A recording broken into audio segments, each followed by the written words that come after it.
యస్మిన్ సర్వాణి భూతాని ఆత్మైవాభూద్విజానతః తత్ర కో మోహః కశోకః ఏకత్వమనుపశ్యతః.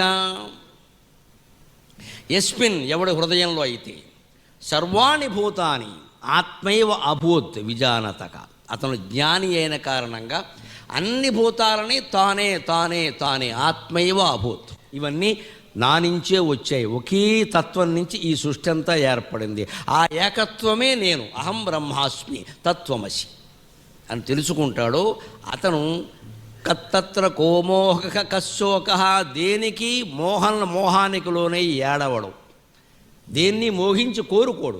అలాగే కశోక, ఎప్పుడూ ఏడవడు. కృష్ణ పరమాత్మే ఉదాహరణ.